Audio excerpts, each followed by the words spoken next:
2021 में बंगाल में चुनाव से पहले बाहरी बनाम बंगाली की जंग शुरू हो गई है।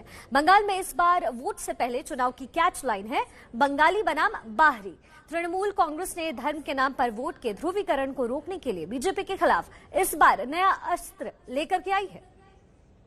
चाहे बिहार हो, चाहे यूपी हो, चाहे राजस्थान हो, चाहे गुजरात हो, चाहे पंजाब हो, जो लोग बंगाल में रहते हैं, बंगाल आपको प्यार देते हैं, आप भी बंगाल में काम करते हैं। ये बात सच्ची है कि बीजेपी बंगाल का पार्टी है।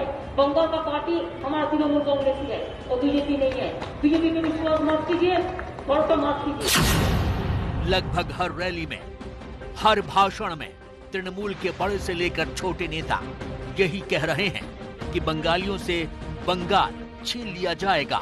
इनका कहना है कि जिन लोगों को बंगाली संस्कृति पता नहीं है, अब वही बंगाल चलाना चाहते हैं। निशाना सीधा बीजेपी पर है। ये लोग क्या चाहते हैं? दिल्ली में जैसा गुंडा गद्दारी चलते हैं, यूपी में गुंडा गद्दारी चलते हैं, वैसा गुंडा गद्दारी इधर में भी चले। इधर में नहीं चलेगा। वंदे मातरम, बीजेपी जिंदाबाद। बीजेपी भी ममता बनर्जी के हमलों का जमकर जवाब दे रही है। बंगाल बीजेपी के अध्यक्ष दिलीप घोष ने ममता पर हमला करते हुए कहा है कि बंगाल में कई दशकों से कारोबारी से लेकर मजदूर दूसरे राज्यों से आते रहे हैं। बाहरी लोगों ने बंगाल को आर्थिक मजबूती दी है, ऐसे में वो बाहरी लोग कैसे हो सकते हैं? इनका कहना है कि बाहरी अगर कोई है तो वो शाहरुख खान है और प्रशांत किशोर है। दंगा कौन चलाता था, रिक्शा कौन खींचता था? आज वो लोग बाहरी हो गए, शाहरुख खान हो गए। यहाँ के बिहार से आने वाले सब काम करने वाले लोग बाहरी, लेकिन प्रशांत किशोर अपना है। क्यों चचेरे भाई है क्या? शाहरुख खान का जिक्र इसलिए किया जा रहा है क्योंकि वो आईपीएल की टीम कोलकाता नाइट राइडर्स के मालिक हैं और उनके ममता बनर्जी से अच्छे समीकरण माने जाते हैं। जबकि बिहार के रहने वाले पूर्व जेडीयू नेता प्रशांत किशोर का नाम बीजेपी इसलिए उछाल रही है क्योंकि वो बंगाल चुनाव में ममता बनर्जी के स्ट्रेटेजिस्ट के तौर पर काम कर रहे हैं। बीजेपी इनका नाम लेकर बाहरी वाले मुद्दे पर ममता बनर्जी को घेर रही है। कम्युनिस्ट शासन के दौरान बंगाल में इस तरह की राजनीति कभी नहीं देखी गई। ना धर्म के नाम पर वोट की ध्रुवीकरण होता था और ना ही बंगाली बनाम बाहरी इस तरह के मुद्दे सामने आए। मजदूरों और किसानों के हक, आम आदमी को क्या मिलेगा, यही सब होता था चुनावी मुद्दे। हालांकि लेफ्ट के 33 साल के राज में बंगाल कितना आगे बढ़ा, ये अलग चर्चा का विषय है। बीजेपी अगले साल की शुरुआत में होने वाले बंगाल चुनाव में नंबर 2 से नंबर 1 पार्टी बनने की कवायद में है। वहीं ममता बनर्जी के सामने अपनी सत्ता बचाए रखने की चुनौती है। बीजेपी के तर्कश में हिंदुत्व और राष्ट्रवाद के मुद्दे हैं, तो जवाब में ममता उसी माँ, माटी और मानुष के भरोसे है जिसके बल पर उन्होंने राज्य में लेफ्ट का सफाया किया था। ममता अपने इस नारे के जरिए बंगाल अस्मिता का कार्ड खेलना चाहती है ताकि बीजेपी के हिंदुत्व और राष्ट्रवाद जैसे हथियारों की धार कुंद की जा सके। इसी कड़ी में बाहरी बनाम बंगाली के कार्ड से ममता बनर्जी को काफी उम्मीद नजर आ रही है।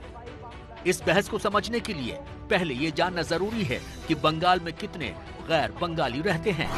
बंगाल की आबादी करीब 9 करोड़ है।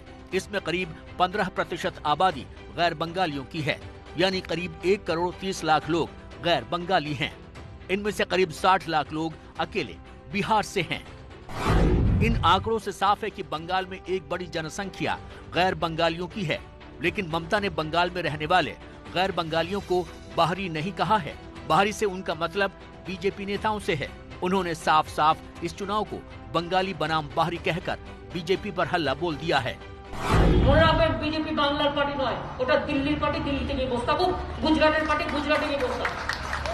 গুজরাট ভালো থাকুক, ইউপি ভালো থাকুক, বিহার ভালো থাকুক।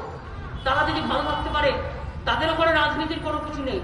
আর বাংলায় রোজ বোম নিয়ে বেরিয়ে পড়ছে, রোজ ও মানে অস্ত্র নিয়ে বেরিয়ে পড়ছে, আর নিজেকে থাপ্পড় মারছে, মেরে বলছে মল্লকে তৃণমূল জবাব দাও।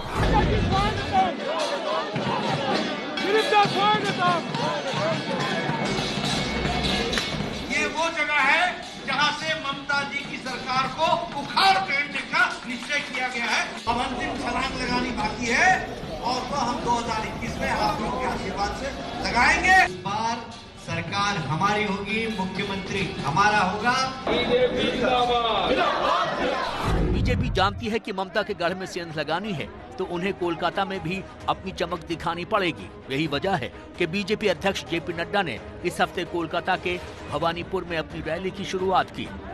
दरअसल बीजेपी पश्चिम बंगाल में तृणमूल से सत्ता छीनने के साथ ही सीएम ममता बनर्जी को उनके ही विधानसभा क्षेत्र भवानीपुर में शिकस्त देना चाहती है।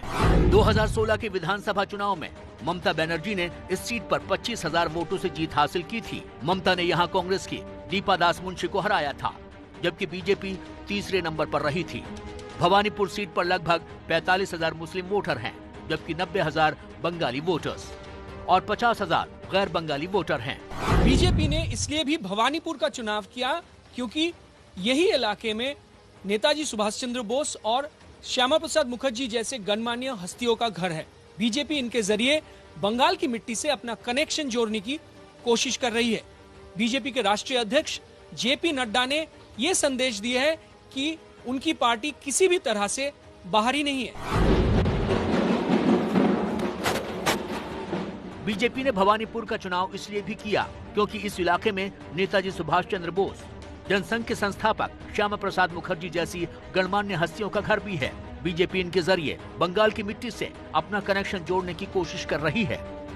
बीजेपी अध्यक्ष जेपी नड्डा ने ये संदेश देने की कोशिश की है कि उनकी पार्टी किसी भी तरह से बाहरी नहीं है। लोग भारतीय जनता पार्टी के साथ है, लोग मोदी जी के साथ है, लोग आशीर्वाद देना चाहते हैं।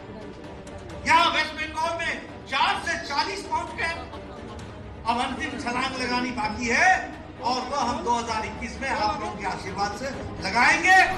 भवानीपुर की रैली में जेपी नड्डा ने और अन्याय नहीं के नारे वाले लीफलेट बांटे। बीजेपी ने चुनाव जीतने के लिए जनसंपर्क के लिए लोगों से जुड़ने की रणनीति बनाई है। नड्डा के लिए शंख बजाए गए और उन पर फूल बरसाए गए। बीजेपी सांसद लोकेट चटर्जी और अर्जुन सिंह भी इस दौरान मौजूद थे। बीजेपी का जो महिला मोर्चा एकदम ट्रेडिशनल लुक में आप देख सकते हैं। बंगाली वर्सेस बाहरी का जो मुद्दा तृणमूल कांग्रेस फिलहाल उठा रहे चारों तरफ, शायद उसका ही जवाब है यहाँ भवानीपुर में, क्योंकि सारे बीजेपी की जो महिला मोर्चा है एकदम ट्रेडिशनल लुक में बंगाली ड्रेस में यहाँ देखने को सभी आप देख सकते हैं। सब लोग बंगाली है, बंगाली का कल्चर हमारे अंदर में है।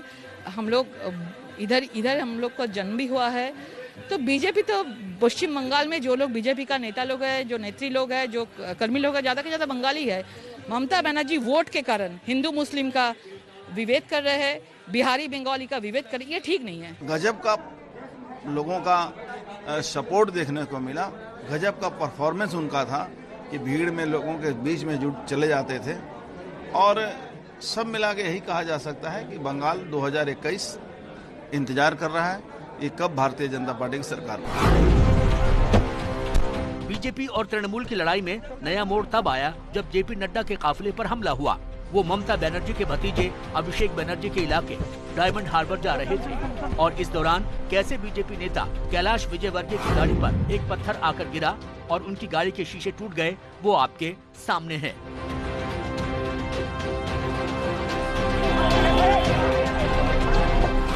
जब मैं जंगल राज कहता हूं तो मैं ऐसे ही नहीं कहता। आप देखिए हमारे कैलाश विजयवर्गीय जी, आप देखिए हमारे राहुल सिन्हा, आप इनकी गाड़ियों को देखिए। मैं तो आज इसलिए सुरक्षित हूं क्योंकि मेरे पास बुलेट प्रूफ गाड़ी थी, अन्यथा किसी कोई गाड़ी नहीं छूटी जिस पर अटैक नहीं हुआ है। ये गुंडा राज जो हमने देखने को मिला है, इसको नस्तो नाबूद करना है और प्रजातंत्र को यहाँ पर खिलाना है। इस बात को हमको समझना। কোনদিন একটা চিফ মিনিস্টার চলে আসছে, কাজ নেই তো কিছু, লোকের কাজ করে না। কোনদিন হোম মিনিস্টার চলে আসছে, কোনদিন ওই আরেকটা মিনিস্টার চলে আসছে, কোনদিন চাড্ডা নাড্ডা ফাড্ডা ভাড্ডা গাড্ডা সব চলে আসছে একটা করে। আর তারা একা প্রোগ্রাম করবে আর কেউ করবে না। আর যেদিন তারা প্রোগ্রাম করবে লোক যদি না আসে তাহলে নিজে সাজিয়ে রাখবে যাতে নটঙ্কি। The events that happened yesterday are most unfortunate. They are a slur on our democratic fabric. They shame the largest democracy on earth.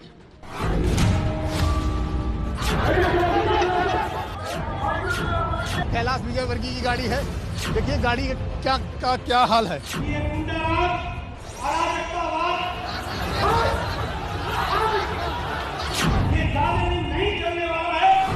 Bengal में राजनीतिक हिंसा का इतिहास रहा है। पहले लेफ्ट और कांग्रेस और उसके बाद लेफ्ट और तृणमूल के बीच खूनी संघर्षों की एक लंबी कहानी है। लेकिन इस बार जिस तरह से भाषा को लेकर राजनीति हो रही है वो यहाँ की राजनीति में नहीं है। बाहरी बनाम बंगाली की लड़ाई में भाषा ही सबसे बड़ा अस्त्र दिखाई दे रहा है। इसी कड़ी में बंगाल के शहरी विकास मंत्री फिरहाद हाकिम ने कैलाश विजयवर्गीय जैसे वरिष्ठ नेताओं को चंबल के डाकू तक का दर्जा दे दिया। একটা নেতা এসেছেন চম্বল থেকে, বিশাল চেহারা, চম্বলের ডাকাত, সে এসে এখানে সে এসে ঠিক করবে বাংলার মানুষ কাকে ভোট দেবে। চম্বলের ডাকাত এসে ঠিক করবে বাংলার মানুষ কাকে ভোট দেবে। तुम में और तुम्हारी पुलिस में दम है तो पकड़ ले डाकू है तो। तमिलनाडु के क्षेत्रीय दल और महाराष्ट्र में शिवसेना की तरह ही तृणमूल कांग्रेस भी बंगाली संस्कृति और पहचान के रक्षक के तौर पर उभरना चाहती है। ऐसे में बंगाली बनाम बाहरी की मुहिम इसी सोच को आगे बढ़ाती है। हैरानी की बात यह है कि तृणमूल कांग्रेस में ही गैर बंगाली नेता इसके शिकार भी हो रहे हैं। ये हैं बीसीसीआई के पूर्व अध्यक्ष जगमोहन डालमिया की बेटी वैशाली डालमिया। वैशाली डालमिया खुद ममता की पार्टी तृणमूल कांग्रेस की विधायक हैं। इनका कहना है कि इन्हें खुद उनकी पार्टी का एक धड़ा बाहरी कहता है। नहीं, मुझे हंसी आती है क्योंकि देखिए अगर कोई अपना बोले तब दुख होता है, हाँ, या कोई किसी का कोई नॉलेज हो उसके ऊपर अगर कोई उसमें टिप्पणी करे तब दुख होता है। लेकिन वो बेसलेस कुछ हैं 2-3 आदमी, तो वो लोग क्या बोल रहे हैं उसमें मुझे हंसी आती है। देखिए एक्चुअली आपने जो बोला वो ठीक है, एक्चुअली वही कि देखिए प्राइम मिनिस्टर को बाहरी बोला जा रहा है, ऑनरेबल प्राइम मिनिस्टर को बाहरी बोला जा रहा है, who is the head of the country. हाँ, तो it's like he is the head of our family. बाहरी कैसे हो जाएंगे? India is a country and we are part of India. West Bengal तो कोई इंडिया के बाहर नहीं है। This is not another country. Bengal में दूसरे राज्यों के लोगों के आने का इतिहास 100 साल से भी ज्यादा पुराना है। बंगाल की राजधानी कोलकाता एक ऐसा शहर है जहां पर देश के हर हिस्से से लोग आते हैं। दूसरे राज्यों से आने वाले लाखों लोग कई पीढ़ियों से यहीं जन्मे हैं और रह रहे हैं। ऐसे में कौन बाहरी है और कौन बंगाली, ये पहचान आसान नहीं है। आंकड़ों के लिहाज से देखें तो राजधानी कोलकाता में 51% लोग गैर बंगाली हैं। ज्यादातर गैर बंगाली बिहार, राजस्थान, यूपी और पंजाब के हैं। कोलकाता के ज्यादातर बड़े कारोबारी गैर बंगाली हैं। कोलकाता के बड़ा बाजार में मारवाड़ी व्यापारियों का दबदबा है। बिहार से आए लोग बड़ी संख्या में मजदूरी का काम करते हैं। सिलीगुड़ी, आसनसोल, दुर्गापुर में भी बड़ी संख्या में गैर बंगाली रहते हैं।